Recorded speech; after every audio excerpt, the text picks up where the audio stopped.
pandemi itu usaha saya tour and travel, perhotelan, permintaan untuk tour dan permintaannya juga cukup tinggi. Waktu pandemi itu ada, dampaknya sangat terasa bagi semua sektor ya, mulai dari hotel, transport dan lain-lain sebagainya pun, pesawat nggak ada sama sekali. Ya dampaknya sangat terasa. Jadi kita nggak bisa ngapa-ngapain gitu. Jadi nggak bisa dapat pendapatan dari travel lagi. Suami juga ada di bidang jasa, jadi terkena dampak yang sama. Jadi kita berdua sama-sama nggak punya pekerjaan, nggak punya penghasilan. Sedangkan kita berdua itu bukan pekerja kantoran yang punya penghasilan tetap.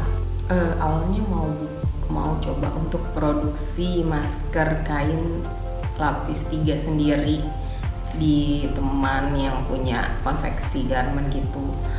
Tapi waktu lagi hubungin dia bilang katanya kenapa nggak coba jual hazmat atau APD, karena itu lagi banyak dicari dan orang lagi rebutan dan juga antri.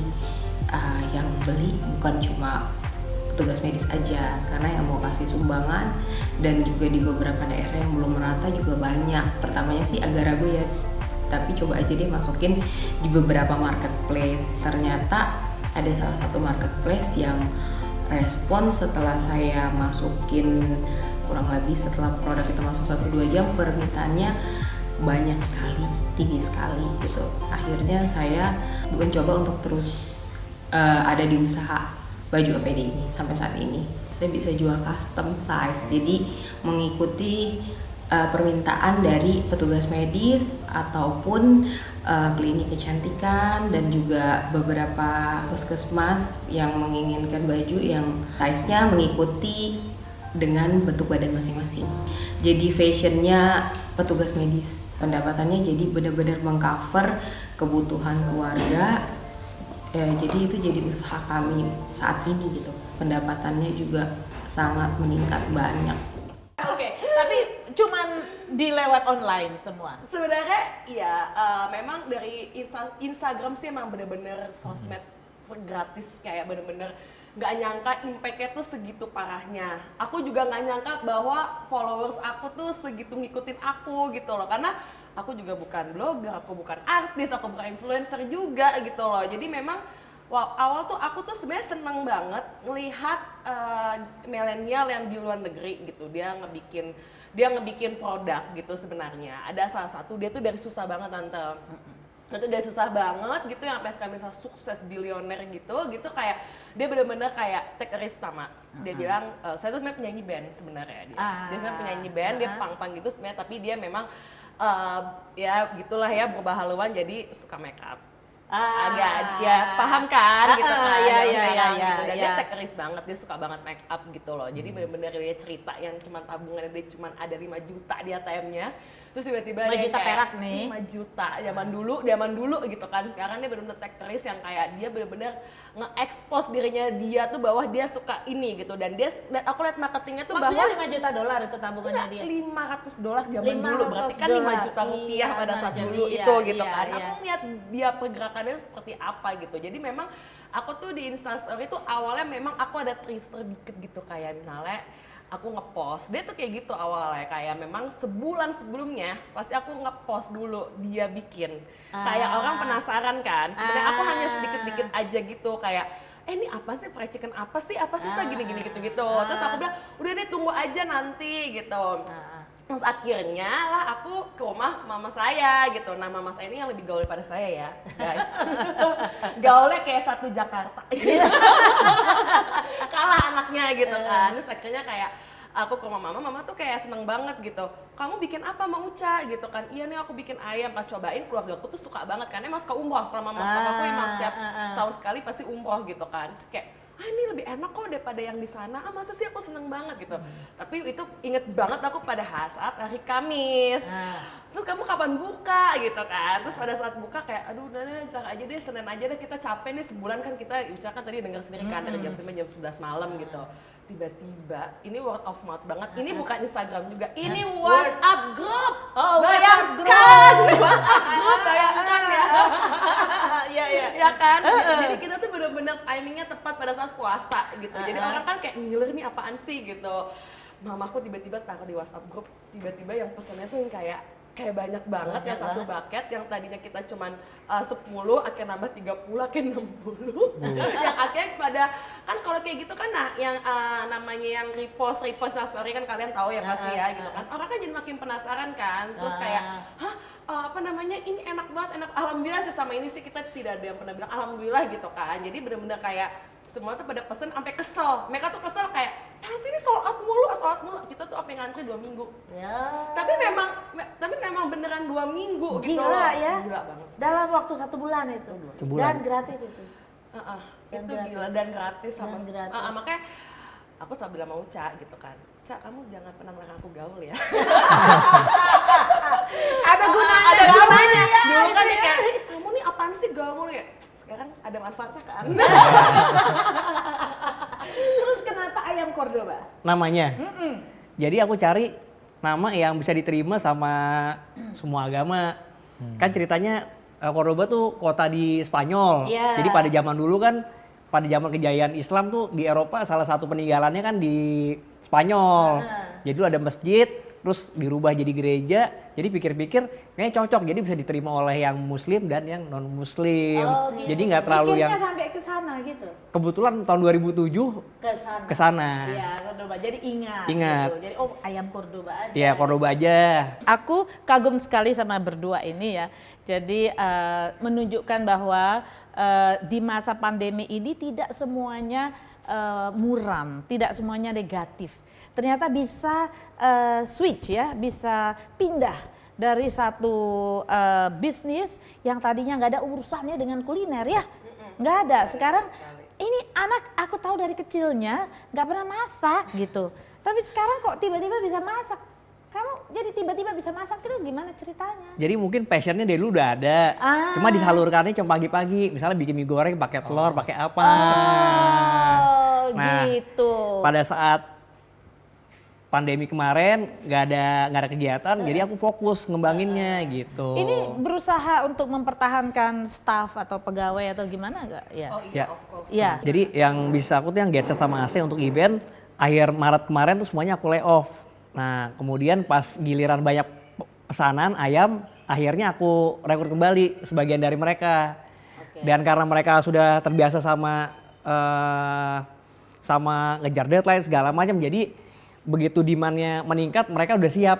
Gitu guys ya, jadi tidak semuanya negatif. Selain ini kuliner, nah ini kita pindah ke yang sangat IT gitu ya. Bukan IT lagi, ini 4.0 ini. Ini robot. Jadi Yohanes ini, saya kenal beliau ini waktu kami mau mengadakan lomba 4.0 dan dia jadi juri. Dan dia ini ahli robot, dia udah bikin robot macam-macam. Yohanes, berapa robot yang udah dibikin? Banyak sekali. Robot. Lebih dari ratusan. Dari mulai yang international class dan juga untuk company class. Jadi kita ada yang buat untuk riset, jadi juga ada yang buat untuk industri. Selama pandemi itu terganggu nggak? Nah, dalam waktu sebelum masa pandemi nih Kak Emi, jadi kira-kira sekitar bulan Januari Februari kita lagi menangani proyek bikin robot las. Jadi Robot las. ada yang perusahaan ingin bukan menggantikan sih, lebih banyak mengalihkan tenaga ahlinya untuk yang lebih menganalisa dan mengawasi saja. Kemudian di tengah-tengah saat itu tiba-tiba shutdown. Jadi ya robot lasnya sudah delivery, permintaan berikutnya kita bingung. Apalagi kok tidak ada gitu loh. Tapi last moment kita berpikiran, oke deh sebelum PSBB 1 minggu ya kita coba bikin ventilator. Karena ada yang mengatakan, Pak Yo, kamu memang bisa bikin robot, tapi bagaimana bisa nggak robotnya itu diaplikasi untuk alat kesehatan? Oh iya ya, kenapa saya nggak coba bikin RoboFan? Nah, kita bilang RoboFan. Kami sama-sama bikin RoboFan dalam waktu 1 minggu. Karena sebelumnya itu sesudah itu setelah satu minggu akan PSBB. Dan saat 1 minggu itu kami membuat dan selesai, dan ventilator kami sederhana sekali saat itu Kak Emi. yang dikirimin ke saya fotonya itu. Iya, sangat sederhana. Dibandingkan dengan yang ini sangat sederhana. Oh, sekarang udah lebih complicated. Iya. Warga Jakarta, ventilator itu kalau di ICU itu pasien gagal nafas, dia dibantu nafasnya dengan alat pernafasan namanya ventilator. Ventilator. Ini asli buatan Indonesia. Asli buatan Indonesia. Berarti orang Indonesia. Orang Indonesia. Robotnya juga. Bedanya sama yang di rumah sakit tuh gimana? Kalau yang di rumah sakit itu memang buatan luar negeri, mereka melalui riset yang udah tahunan. Nah, kami ini sebenarnya punya waktu hanya terbatas 3 bulan, 4 bulan. Jadi selama 3 bulan kami memperfectkan, mensempurnakan, kita melahirkan yang untuk kepentingan COVID saja. Kami sudah masuk Kemenkes, sekarang udah masuk izin edar. Udah dapat izin edar. Wah, gimana cara kerjanya? Bisa ditunjukin nggak? Jadi cara kerja untuk yang sebelah sini ini namanya RoboFan. RoboFan 1 itu dia memompa udara sesuai dengan ritme yang dibutuhkan dan juga ukuran yang dibutuhkan oleh manusia saat dia bernafas. Jadi dia punya sensor, dia langsung membaca. Setelah dia baca, langsung dia munculkan grafik menandakan cara kerjanya dan dia mompakan. Tetap masuk di mulut gitu? Ya ini agak beda nih dari RoboFan. Jadi kami punya yang namanya RoboHelm. RoboHelm. Oh, jadi pakai helm. Iya, pakai helm. Jadi kan biasa nih Kak Ami ya. Jadi saat pasien COVID itu dipakai, mereka tuh sebelum pakai sungkup. Jadi waktu mereka pakai sungkup, mereka tuh gerah, susah. Aduh, tersiksa sekali deh rasanya. Udah kena COVID, dia tersiksa. Lalu kemudian RoboHelm ini jadi isolasinya tuh luar biasa. Jadi dia batuk tidak keluar. Tidak airborne. Tidak airborne. Dan tidak ada bocor. Tidak ada aerosolnya. Iya, yang penting tidak ada bocor Kak Ami. Dan yang mengurusnya juga tenaga medis tidak usah takut. Dan dia juga bisa tidur dengan nyaman. Ini jadi RoboHelm ini luar biasa, pasti pasangkan. Kami patenkan segera secepat mungkin. Sudah paten nih ya? Sudah paten. Jadi yang pakai ini kayaknya enak, bisa tidur, bisa terlungkup, bisa main handphone. Nah, itu yang menyenangkannya dia dan terlungkup itu penting katanya. Karena katanya saluran pengeluaran nafas pada saat exhale itu di belakang. Ya. Nah, jadi kalau corona itu, COVID itu kan suka berair. Ya. Nah, supaya nggak berair itu maka harus belakang ini keluarnya itu nafas itu harus betul-betul keluar.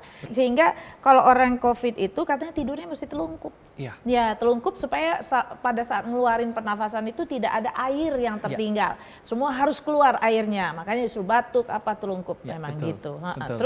Terus ceritanya. Ya, jadi setelah dibuat oleh kami masukkan ke Kemenkes. Proses di Kemenkes cukup sulit. Kami harus uji selama 5 kali 24 jam. Jadi, suatu proses itu kami harus pergi jam 12 malam. Tiba-tiba ada masalah. Nah, kita mesti segera membetulkan, kita harus segera menganalisa ada masalah di mana. Akhirnya, puji Tuhan kita lolos. Lulus bahkan, dan melahirkan 5 jenis ventilator. Tapi yang baru dibawa saat ini 2 yang sudah siap. Jadi ada 5 jenis sudah ya? ya? Ada 5 jenis ventilator. Jadi Yohanes ini sekarang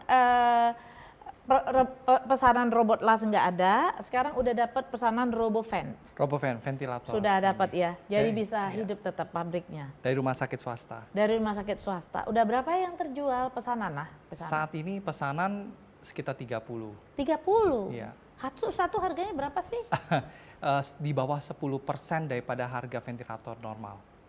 Kalau ventilator normal kan biasa sekitar 1 miliar, ada yang 300 juta. Yang paling murah 300 juta dari China, kita 10% di bawah itu. Jadi 30 juta ini? Ya.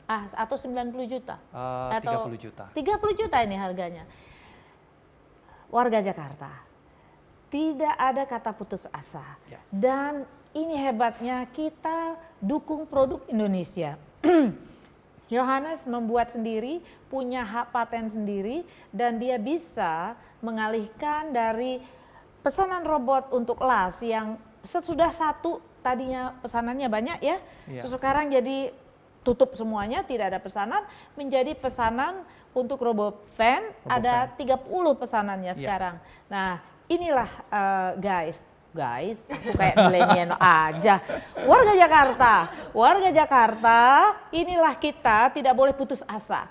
Sebentar lagi kita mendengarkan dari Direktur Bisnis LPDB, Lembaga Pinjaman Dana Bergulir dari Kementerian UMKM, untuk bagaimana sih kita bisa mendapatkan bantuan dana pada saat kita mau mulai bisnis atau memperbesar bisnis pada masa pandemi.